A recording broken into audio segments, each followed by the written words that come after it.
नमस्कार, आप देख रहे हैं कैपिटल टीवी का खास शो किस्सा यूपी का। मैं हूं परवीन जी। आज संभल पहुंचे सीएम योगी ने एक बार फिर दंगाइयों और कट्टरपंथियों पर जोरदार हमला बोला। जहां संभल के लोगों को कई विकास योजनाओं की सौगात दी, वहीं दंगाइयों और उन पर सख्त एक्शन की बात भी कही।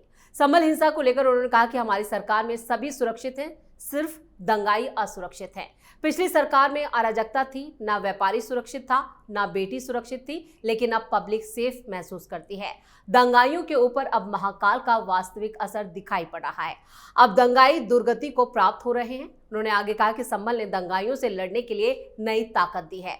जिन लोगों ने संभल के साथ पाप किया है, उनको इसकी कीमत चुकानी पड़ेगी। यही बताने के लिए मुझे आज संभल आना पड़ा है। विरासत को खत्म करके कोई समाज आगे नहीं बढ़ सकता। संभल की सच्चाई को बताने के लिए हम यहाँ आए हैं। आपको बता दें कि 24 नवंबर 2024 को संभल में हिंसा के बाद सीएम योगी का ये पहला दौरा है और इस पर चर्चा के लिए स्टूडियो मौजूद हैं कैपिटल टीवी के executive editor Rajiv Kumar. Sir, आपका बहुत बहुत स्वागत है। धन्यवाद। आज संभल पहुंचे सीएम योगी और दंगाइयों और जितने कट्टरपंथी हैं उन पर जोरदार हमला बोला। कहा है कि कीमत तो चुकानी होगी। बिल्कुल कीमत चुकानी होगी और कीमत चुकाया भी जा रहा है। जो संदेश योगी ने दिया है कि विरासत को संभाले बिना कोई भी समाज आगे नहीं बढ़ सकता जी, तो इसका मतलब विरासत ये सार्वजनिक है और विरासत भारत की है, हिंदुस्तान की है, आर्यावर्त की है।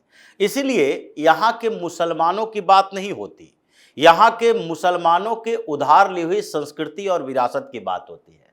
अगर यहाँ पर मुसलमान जो रह रहे हैं अपने आप को कनेक्ट करके रखेंगे सऊदी अरब से, अपने आप को ये सोच कर रखेंगे कि जो धर्म जहाँ से आया है, जो मजहब जहाँ से लाए हैं और उस मजहब को हम मान रहे हैं, तो वहाँ से संस्कृति और विरासत भी अपने साथ लेकर आए, तो ये बर्दाश्त नहीं किया जाएगा। यहाँ संघर्ष संस्कृति का है, संघर्ष मजहब पूजा पद्धति का है ही नहीं जी। यहाँ पर किसी भी मुसलमान को ये नहीं कहा जाता कि आप नमाज मत पढ़ो, लेकिन मुसलमानों से ये कहा जाएगा कि आप माइक लगाकर अजान मत पढ़ो, क्योंकि ये बहुसांस्कृतिक धर्म मजहब वाला देश है। और यहाँ अगर आप अजान पढ़ते हो माइक लगाकर, तो आप उन लोगों के कानों तक आवाज पहुंचाते हो जो कि अपने धर्म में आस्था रखते हैं और अपने ईश्वर में आस्था रखते हैं, चाहे वो बौद्ध हो, चाहे जैन हो, चाहे सिख हो, चाहे क्रिश्चियन हो, चाहे हिंदू हो। ये सब लोग अपने अपने ईश्वर की पूजा करते हैं और आप अजान देकर ये बताते हो उन लोगों को कि मेरे अल्लाह के अलावा कोई भी पूजा के योग्य नहीं है, किसी की इबादत नहीं की जा सकती। ये अजान में लिखा हुआ है, तो उसी का पाठ पढ़ते हो तो इसका मतलब है कि आप उस मजहबी देश से बाहर हो जहां पर केवल इस्लाम के मानने वाले लोग हैं और दूसरे लोग छिटपुट संख्या में हैं, क्योंकि वहां से उन लोगों को पहले ही भगा दिया गया है।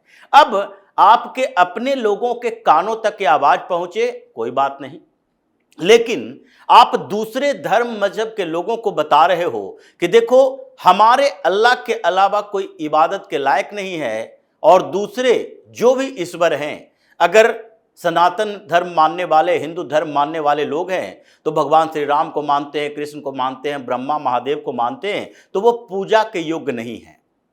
ये बर्दाश्त नहीं किया जाएगा। इसलिए उन्होंने बार बार ये कहा है कि अजान लाउड स्पीकर पर नहीं पढ़ो।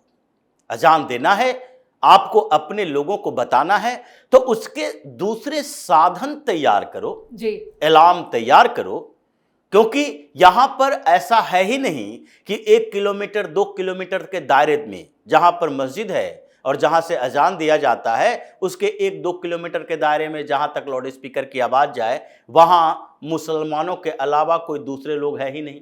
और इस बीच शाही जामा मस्जिद को लेकर भी एक खबर सामने आ रही है, क्योंकि शाही जामा मस्जिद बनाम हरिहर मंदिर को लेकर भी सुनवाई होनी है 21 अगस्त, तो उसको लेकर भी एक सख्त संदेश दे गए सीएम योगी। देखिए, सीएम योगी ने सार्वभौमिक तरीके से ये संदेश दिया है कि अपने अपने मजहब को, धर्म को मानो, लेकिन हमारी विरासत के साथ खिलवाड़ मत करो। मतलब आपके लिए ये पवित्र हो सकता है, पाक हो सकता है, लेकिन आपके पाक होने का मतलब ये नहीं है कि आप उससे पहले की सांस्कृतिक विरासत को विनष्ट करके अपनी सांस्कृतिक विरासत को आगे बढ़ाओ।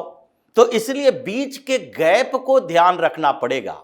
और संभल पहुंचने के पीछे एक बड़ी वजह थी, क्योंकि संभल में दंगा ही इस बात के लिए हुआ था कि ये विवाद शाही जामा मस्जिद और हरिहर मंदिर का था। क्योंकि हिंदुओं का कहना है कि वो शाही जामा मस्जिद जो बनाया गया, जिसको ये लोग 400 साल पुराना कहते हैं, ये 400 साल पुरानी मस्जिद हो सकती है, लेकिन 400 साल पहले से उससे पहले क्या था, इसके बारे में आपके पास अगर जानकारी नहीं है तो उसके लिए सर्वे करवा लो।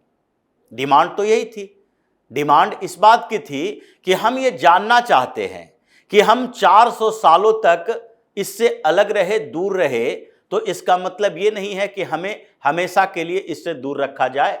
हमारे पास ये जानकारी मिली है, हमारे पुरखों के कुछ दस्तावेज मिले हैं और इस जानकारी के हिसाब से यहाँ हरिहर मंदिर है, तो इसके लिए कानूनी तरीका यही है कि हम कोर्ट में गए और कोर्ट में जाकर सर्वे का आदेश लेकर आए। मजिस्ट्रेट कोर्ट ने कहा, सर्वे का आदेश दिया और वहां पर इसके बारे में जानकारी मिलने चाहिए कि सही में ये प्रति खाली जमीन पर मस्जिद बनाई गई थी या फिर मंदिर को तोड़कर मस्जिद बनाई गई थी। अब इसमें समस्या क्या थी, आप ये तय कर लो। और अगर मंदिर को तोड़कर ये मस्जिद बनाई गई थी तो उसमें विवाद जो आएगा उसका कानूनी तरीके से निपटारा होगा। आप हमेशा प्लेसेस ऑफ वर्शिप एक्ट की बात करते हो और उसके लिए एक टाइम निर्धारित कर दिया गया है कि 1947 से पहले और बाद में, यानी कि उसके पहले जैसा जो स्ट्रक्चर था वही स्ट्रक्चर रिलीजियस स्ट्रक्चर रहेगा, उसमें फेरबदल नहीं की जाएगी। इसके लिए एक्सेप्शन रखा गया था अयोध्या में भगवान श्री राम के मंदिर के विवाद को कि वहां पर बाबरी मस्जिद, भगवान श्री राम के मंदिर, इस विवाद को इसके लिए एक्सेप्शन रखा गया कि वो पहले से चल रहा है, इसलिए प्लेसेस ऑफ वर्शिप एक्ट के अंतर्गत नहीं आएगा। लेकिन प्लेसेस ऑफ वर्शिप एक्ट जो लाया गया वो 1947 में तो लाया नहीं गया था, उसके लिए तारीख निर्धारित करी गई वो, लेकिन वो लाया तो गया था 1991 में। तो ऐसे में ये सवाल उठने लगा कि भाई प्लेसेस ऑफ वर्शिप एक्ट के आधार पर आप हमारे सैकड़ों साल, हजारों साल पुरानी परंपराओं को छिन्न भिन्न करके एक नई परंपरा, नई विरासत को हमारे ऊपर थोपने की जो कोशिश की है उसको फिर से रिवर्स किया जाना चाहिए जी। और इसके लिए कानूनी प्रक्रिया अपनाई गई। लेकिन जब कानूनी प्रक्रिया अपनाई गई तो उसको लेकर इन लोगों ने उस कानूनी प्रक्रिया का विरोध किया कि सर्वे नहीं करने देंगे। अब सर्वे करने का आदेश कोर्ट से आया तो आपने कोर्ट की बात नहीं मानी। सर्वे की टीम वहां पर निष्पक्ष तौर पर सर्वे करने के लिए आई, लेकिन उस टीम के साथ पुलिस वाले थे, आपने पुलिस की बात नहीं मानी। तो सबके खिलाफ अगर आप हाथों में पत्थर, बंदूक, तलवार, बम उठा लोगे तो फिर उसको क्या कहा जाएगा? उसी के लिए योगी ने कहा दंगाई, कि अगर दंगाई बन के रहोगे तो इस राज्य में तो तुम्हारे लिए जगह नहीं है, इसके अलावा तुम कहीं और जाकर बस जाओ, रह लो, नहीं तो फिर कहीं और तुम्हें भेज दिया जाएगा। समाजवादी पार्टी पे भी सीधी सीधी यहाँ पर चेतावनी दी है कि अगर समाजवादी पार्टी के सांसद, जो संभल से ही सांसद है, जियाउर रहमान बर्क, उनके लिए भी एक चेतावनी अपनी इस भाषण में दी है सीएम योगी ने। बिल्कुल देना चाहिए, और वो तो चेतावनी नहीं, एक्शन दे रहे हैं। वो पहले भी बर्क के खिलाफ कई एक्शन ले चुके हैं। उसके घर का नक्शा आज का बना हुआ नहीं था, लेकिन एक्शन तभी हुआ जब उसने ऐसी कॉन्स्पिरेसी की जिससे पूरे संबल की व्यवस्था में अराजकता का माहौल पैदा हो गया।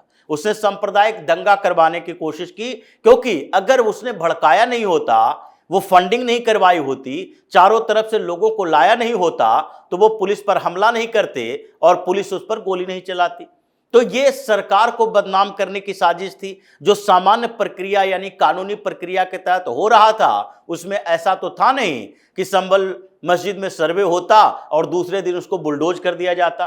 ये लंबी प्रक्रिया है। कानूनी प्रक्रिया में कभी तुम हार सकते हो, कभी हम हार सकते हैं। ये दोनों तरीके से हार जीत चलता रहता है। मजिस्ट्रेट कोर्ट के बाद डिस्ट्रिक्ट कोर्ट में जाता, हाई कोर्ट में जाता, सुप्रीम कोर्ट में जाता। ये कोर्ट का खेल तो आपने खेला।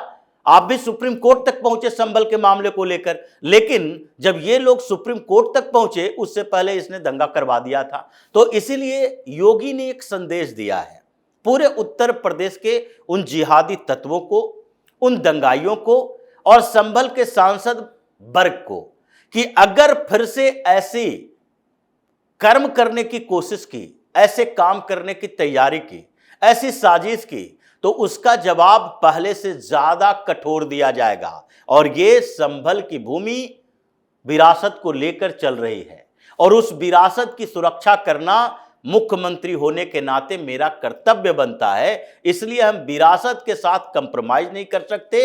हम वही करेंगे जो हमें आदेश मिला है और आदेश वो भारत की संस्कृति सभ्यता से मिला है। इस बीच के दौर की बात नहीं करेंगे। इसलिए अगर आसानी से, सही तरीके से, कानूनी प्रक्रिया से ये एक्सेप्ट कर लेते हो तो ठीक है। अगर एक्सेप्ट नहीं करते हो, अगर विद्रोह, हंगामा, मारधाड़, दंगा पैदा करने की कोशिश करते हो तो उसके लिए हमारे पास एक अलग व्यवस्था है। और उस व्यवस्था के कारण जो पिछले दिनों कितने लोगों की गिरफ्तारी हुई, 58 से ज्यादा लोगों की गिरफ्तारी हुई है, 500 से ज्यादा का नाम है और संभल का सांसद भी उसमें फंसा हुआ है। उसका पूरा कनेक्शन अभी तक खोद कर निकाला गया कि दुबई तक है और ये सारिक साठा जैसे गैंग के लोग इसमें शामिल है। तो ये सारे लोगों को पहले से ही अभी जेल की सलाखों के पीछे भेजा गया है और उसके बाद अगर आगे कुछ ऐसा किया तो उसका दुष्परिणाम तुम लोगों को सब दिखाई पड़ जाएगा कुछ दिन के अंदर। चलिए, इस तमाम जानकारी के लिए और सटीक विश्लेषण के लिए आपका बहुत बहुत धन्यवाद। मुख्यमंत्री योगी आदित्यनाथ ने संभल को 659 करोड़ की 222 विकास परियोजनाओं की भी सौगात दी।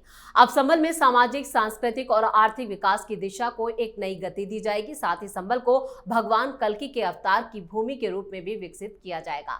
संभल का अयोध्या और काशी की तर्ज पर ही विकास होना है। वहीं कट्टरपंथियों और जिहादियों को भी हिंसा के लिए कड़ी सजा देने का भी ऐलान सीएम योगी की तरफ से कर दिया गया है। यानी संभल में अब किसी भी तरह का गैर कानूनी काम होता है तो उसके लिए सजा और ज्यादा सख्त होगी। इस खास शो में इतना ही। वीडियो कैसा लगा कमेंट करके अपनी राय जरूर दें। वीडियो को लाइक करें, शेयर करें और कैपिटल टीवी को सब्सक्राइब जरूर करें। धन्यवाद।